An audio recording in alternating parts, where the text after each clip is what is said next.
সময় এটা দিয়ে হাতিগুলা সব 16-17টা হাতির দল নামে এটা দিয়ে নামে ধানের তোটা ক্ষতি করে নিয়ে আর এটা দিয়ে বেড়ায় নিয়ে ওখানে চলে যাচ্ছে। ওখানে যাওয়ার আপনার ওই ধরুন লাউ বাড়িটা ঢুকে গেছে। হাতির আতঙ্কে ক্ষতিগ্রস্ত ঝালদার জোজোহেতু গ্রাম। ফসল নষ্টের অভিযোগ কৃষকদের। পুরুলিয়ার ঝালদার রেঞ্জের খামারপিটের জোজোহেতু গ্রামে ফের হাতির তাণ্ডব। গ্রামবাসীদের অভিযোগ, গতকাল গভীর রাতে প্রায় 16 থেকে 17টি হাতির একটি দল সিন্ধারিয়া পাহাড় দিয়ে গ্রামে ঢুকে পড়ে।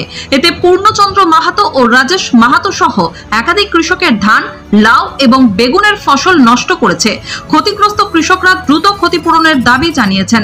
স্থানীয় শ্রীবাস চন্দ্র মাহাতো গ্রামবাসীদের দাবিকে সমর্থন জানিয়েছেন। পঞ্চায়েত সদস্য রবীন্দ্রনাথ মাহাতো বলেন, আমি ক্ষতিগ্রস্ত জমি দেখে এসেছি, বন দপ্তরের সঙ্গে কথা হয়েছে, আশা করছি ক্ষতিপূরণ দ্রুত মিটবে। ঝালদা বন দপ্তরের এক আধিকারিক জানান, হাতিগুলি বর্তমানে ঘোষ পাহাড় এলাকায় রয়েছে, তাদের উপর নজরদারি চলছে। কৃষকেরা যেন ক্ষতিপূরণ পান সেই ব্যবস্থাও করা হবে।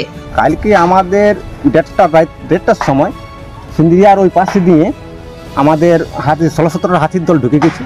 ঢুকে নিয়ে আমাদের কিছু এই হারাঘনসি কোটালের ধান ক্ষতি করেছে। এখানে পূর্ণচন্দ্র মাহাতো কিছু বেগুন, রাজেশ মাহাতোর লাউ, আর এই দেখুন এখন পর্যন্ত আমি আছি, ঘটনা রিপেয়ারিং করছি, ঘটনাগুলো চাপে করে দিয়েছে, রিপেয়ারিং করলাম। আর আমাদের এইটাই বিটবাবু সকালবেলা এসেছিল বন দপ্তরের লোক, কিন্তু এটা আমরা অভিযোগ করলাম যে আমাদের কিছু একটা এই চাষির যে নষ্ট হয়েছে তার কিছু একটা অনুদান দেওয়া হোক। তার কি বললেন ওনারা? বললেন ঠিক আছে, দেখা যাবে, আমরা করব, চেষ্টা করছি। আর আমাদের একটা গরু ছাগল ঢুকলে কোনো জায়গায় ক্ষতি করলে বন দপ্তর শিয়াল লাগা যদি কোনো কিছু ঘটনা হয় তখন বন দপ্তর আমাদেরকে ধরে নিয়ে বসে। তার জন্য আমরা বন দপ্তরকেও একটা অভিযোগ জানাচ্ছি যে আপনারাও যতটা আমাদের ক্ষতিগ্রস্ত হইলো তার থেকে কিছু একটা অনুদানের জন্য একটা আপনারা চেষ্টা করুন। ঘটনাটা রাত্রি মোটামুটি 12:30-1টা নাগাদ হাতি, পুরা ডাব হাতি, ডাব মানে মোটামুটি 15-16টা শুনছি আর কি, কারণ আমরা তো আর চোখে দেখি নাই। তবে ওই পায়খানাগুলা বা হাতির যে দাম বা পায়ের ছাপগুলা, তাতে বোঝা যাচ্ছে যে অনেকগুলো হাতি আছে। তাতে আমাদের এই লাউ বাড়ি ঢুকে নিয়ে বাস সব শেষ করে দিয়েছে। আর কি বলবো? কত টাকা ক্ষতি হয়েছে? দেখুন, প্রত্যেক দিন মোটামুটি 2.5 থেকে 3 কুইন্টাল একদিন ছাড়া বেড়াইতো। ঠিক আছে, ইয়ার পরে রেটটা হিসাবে আপনারাও তো সবজি কিনে খাচ্ছেন, আপনারাও তো বুঝতে পারছেন। আনুমানিক দেখুন, পার মানে প্রতি কিলো 30 টাকার ধরে হিসাব করুন ইয়ার পর একদিন ছাড়া। তার কি বলবো? কি চাইছেন? যদি ফরেস্ট ডিপার্টমেন্ট থেকে যদি কিছু সহায়তা পাওয়া যায় তো আরো ভালো হয় আর কি। ঘটনাটা হচ্ছে যে আমাদের জোজোহেতু গ্রামে প্রায় 15-16টা বন্য হাতি জোজোহেতু গ্রামে ঢুকে প্রায় কয়েকজন লোকের অনেক ক্ষতি করেছে।